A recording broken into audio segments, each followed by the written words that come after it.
Hey guys, Bethany Wilson here with Rough Beginnings Rehab, and we're going to be working on desensitizing dogs to being grabbed around the collar. Have older adolescent dogs that have some quirks. So this is May. Now May doesn't have any serious issues with having the collar grabbed, but she dodges it a lot. So when you reach in, especially if she has a toy in her mouth, she will dodge being touched, right? So May is going to show you some of the easier basic beginning steps, and then with Brewski, a little bit more difficult, we'll show you some additional steps. All right, so for May, this warm-up is going to be really easy. So I'm going to show you this a few different ways with two different dogs, starting with the easy one, the easier one first. So if you're doing this for like low-key reasons, like just a little bit of dodging, right? What you're gonna wanna do is have your dog see your hand coming in towards their face. Yeah. If your dog has legit aggression issues, we have counter conditioning videos for that as well. That is a very different thing than this. This is two dogs, one has some mild timid issues, and the other one is very frantically nervous of it, but he's young enough to where he hasn't started really getting into an aggressive stage. So it's really important to understand that. But if you feel like your dog is a little weirded out by what you're doing, why don't you gear up the word yes first? And what that means is just have your dog sit or lay down or go to place, whatever you've taught him, and just say, yes, food. Yes, and give food. Yes, and give food. Do this about 5-10 times over and over again. And then give food and then start to reach in. So your dog is actually munching on the food while you're reaching in. So that way you just start from a really fresh place. If you feel like if your dog's like, what are you doing? Even if there's something mild like that, go ahead and make sure that your word yes or good, you can use good as well, your marker word is valuable, and you go ahead and give the food. And then reach in while they're munching on the food. So something to think about before we jump into this first step with May. And you can pet them, that's fine. And you're gonna grab their collar and you're gonna kind of tug it a bit. Yes, and then yes and food, and let go. And you continue to hold it while they're chewing the food, that's fine too. These are harder treats. So I could continue to hold on to the food while she's chewing it.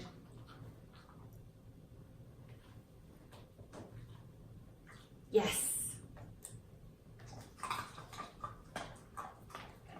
Do it until your dog is super comfortable and just interested in the food. Here's the big jump,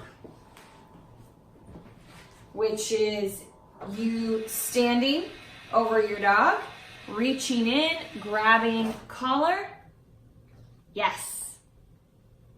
I don't know if you noticed that, but she kind of just tilted her head a bit, like, what are you doing? Okay, it's not a big deal, but what are you doing?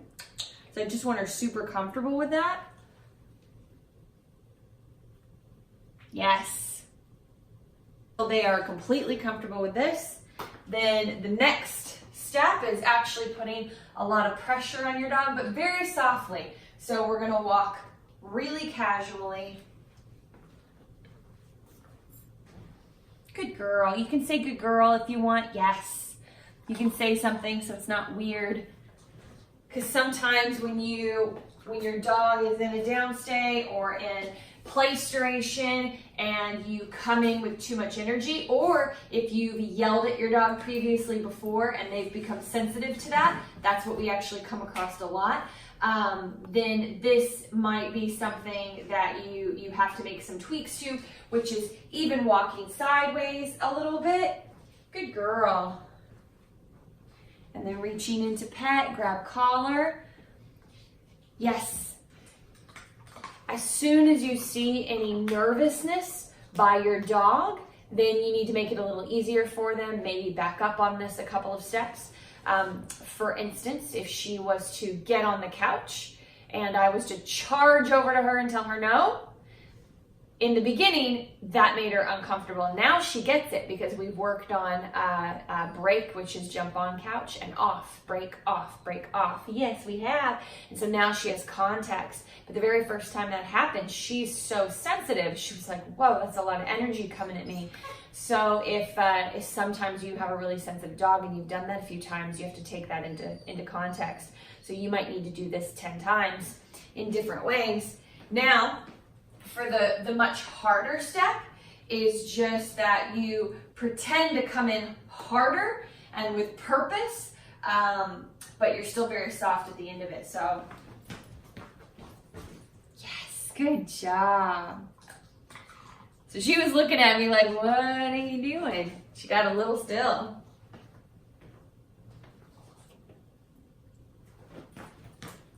Good girl.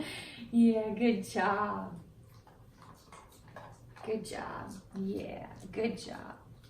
So those are basically a few baby steps broken down, but to make that useful for her situation, we have to go to the next level. And if you hear someone whining, that's the next one we're going to work with in the back. It's a little more difficult. Yes, good job. Yeah. And now we have Brewski. If you can see him with the light. There we go.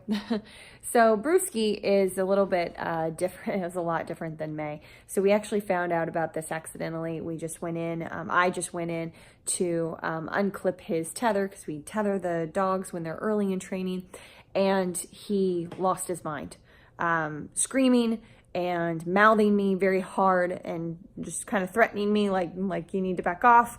It would have been a bite if he had been 1 year old, but luckily he's only 6 months old. So, so that was kind of the lucky difference there. And he was panicked. He was truly panicked at me doing that. And so his eyes dilated, and so we really worked through that. And how I worked through that in the moment was how you're gonna see me at a much lower level. I have a few clips of just him being fussy. Now this is just him being a fussy puppy who doesn't like it.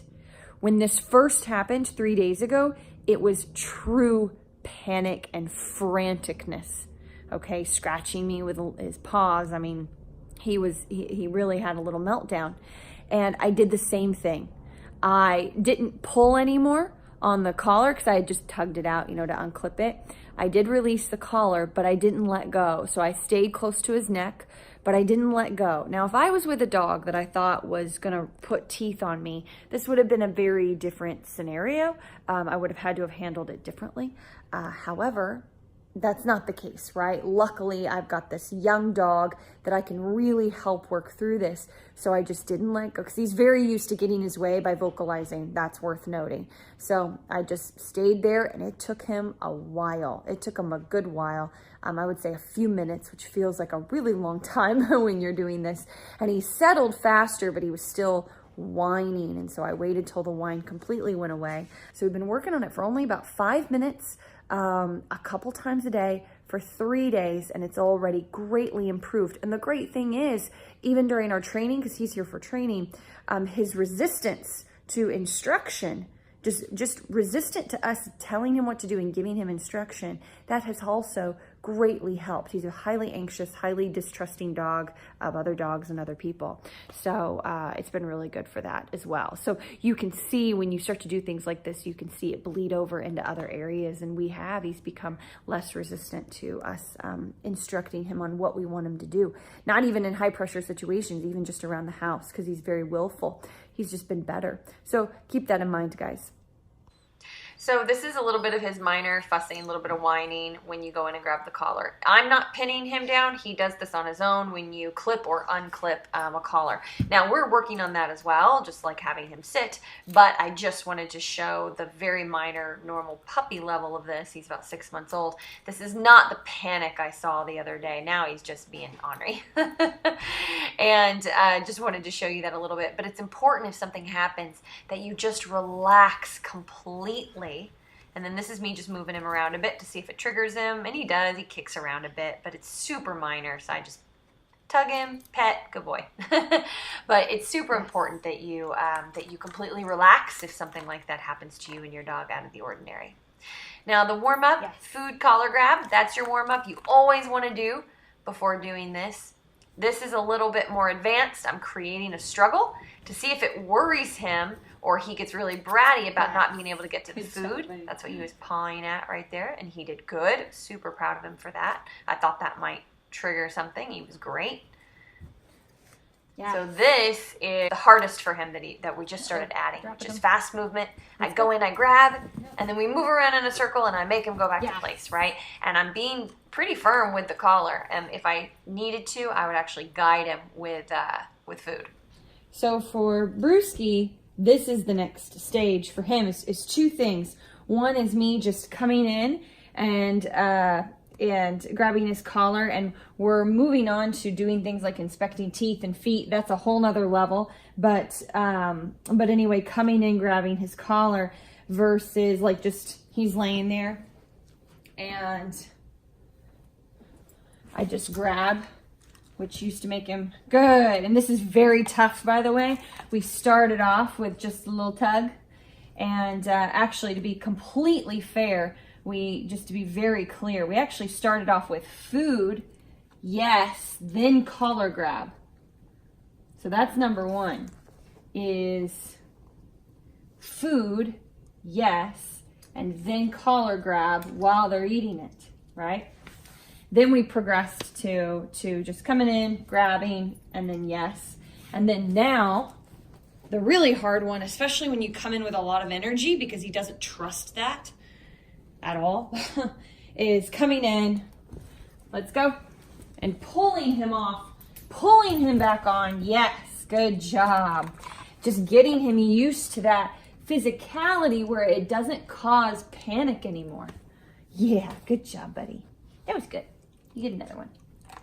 So hopefully I laid out different stages that you would do with the dogs. And now I'm gonna go in really firm with him and we'll just see what he does. It's not something that I've done yet, but I think he's gonna be fine because we've done this warm up, right?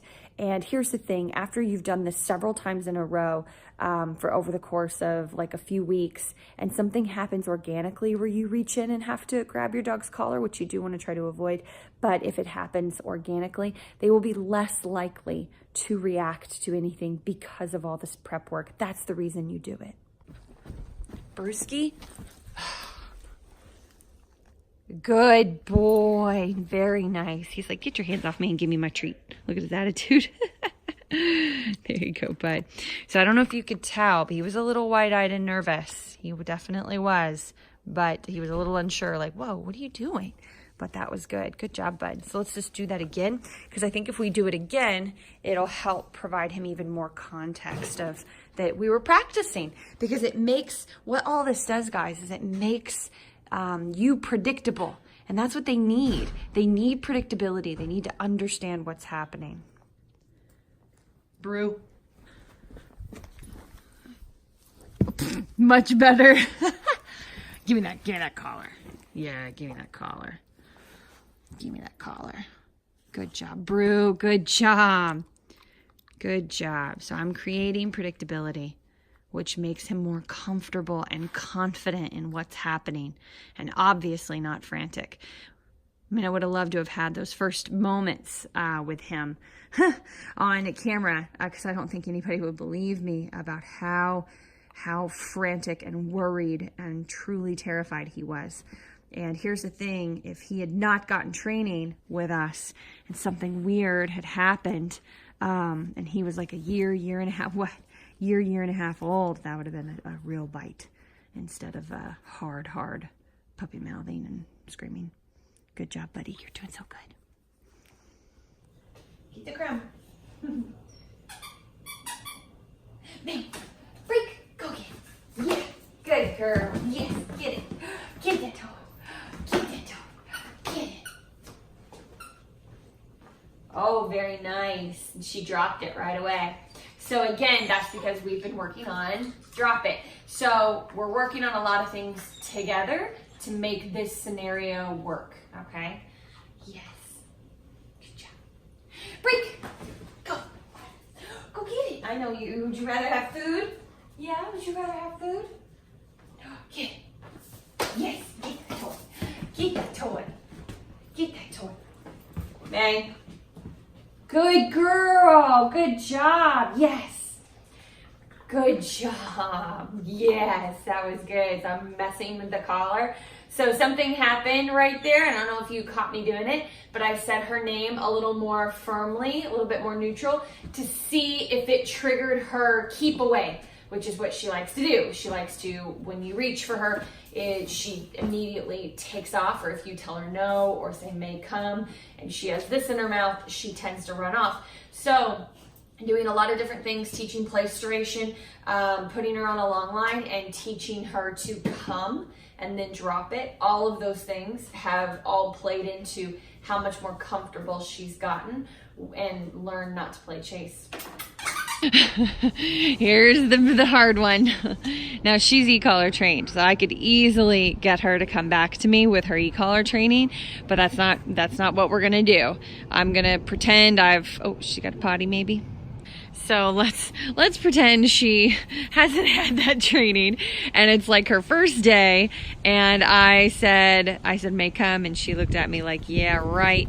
And when I went out to go and get her, because our relationship was a little bit newer, she was a little unsure, and I had to really tread lightly. So we want to make sure she's much more comfortable with that now. So instead of doing it, let's pretend I've recalled her to me and she ignored me, basically. May.